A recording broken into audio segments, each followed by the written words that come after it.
ọmọ bàbá. Lèmi what? Lèmi ṣe.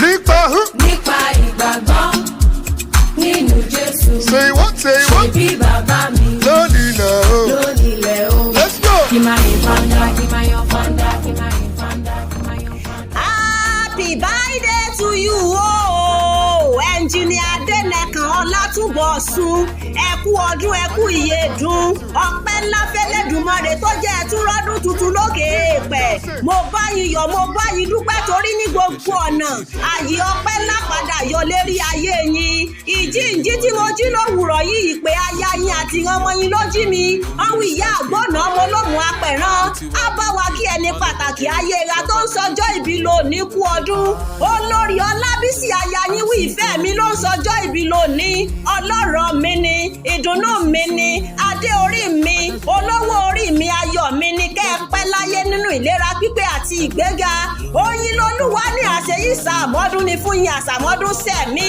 tèmi lolúwa ní iwájú iwájú lẹ́ẹ̀mọ́ lọ ọ̀rẹ́ olúwa ní ire àti àánú olúwa yé mọ́ báyìí lọ títí ọjọ́ ayé yín wọ́n ní congratulations to you o jígì wa àtàtà tó ṣeyebíye ọlọ́jọ́ ìbí òní o aya àti ọmọ yín ní báwọn délé àwọn bàbá tó bí yín lọ́mọ lábẹ́ òkúta ọmọ ẹ̀gbá mọ́lísà bí gbòǹgbò àkàlà ọmọ erin jogún ọlá ọmọ òsílẹ̀kùn palẹ̀kùndé àrídìí ògo lójú ogun bàbá tẹ̀yìn láròyìn ogun bàrà fágbẹ̀ ọmọ ẹni dúdú òsí nílé pupa tó wà nílé kò mọ bẹ́ẹ̀ sè kò sóhun tá ń ṣe ní mẹ́kà tẹ́ kì í ṣe lẹ́gbàá aláké wọ́n momi sẹ́mísẹ́mì ní mẹ́kà ẹ̀yìn momi odò ogun lẹ́gbàá wọ́n ń gàràfá ní mẹ́kà ẹ̀yìn gòkè olúmọ lẹ́gbàá tiyín ẹ̀yìn lọ máa jógbẹ́rú máa jógbẹ́kọ́ torẹ́rú ní sinmi ẹ̀kọ́ kì í sìnìyàn ẹ̀gbá o ọmọ òru làásẹ̀kà ẹni ṣerú ẹ̀ lọ́sàn kò ní farare lọ ẹ̀gbá méjì kì í jara wọn níyàn bọ́kàn bá ń wí èkejì á sì ní bá a. ọlọ́jọ́ ìbí òní o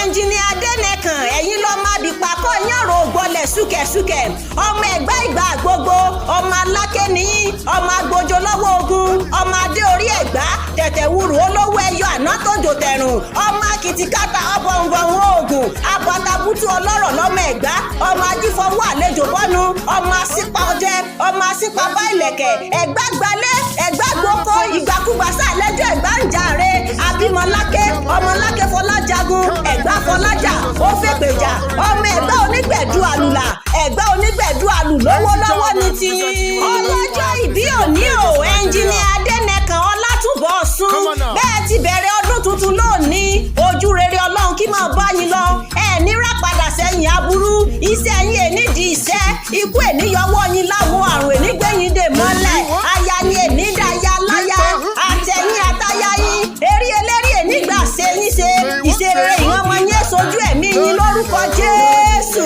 a sọ pé for you our beloved daddy ìgbà ọdún kan ní.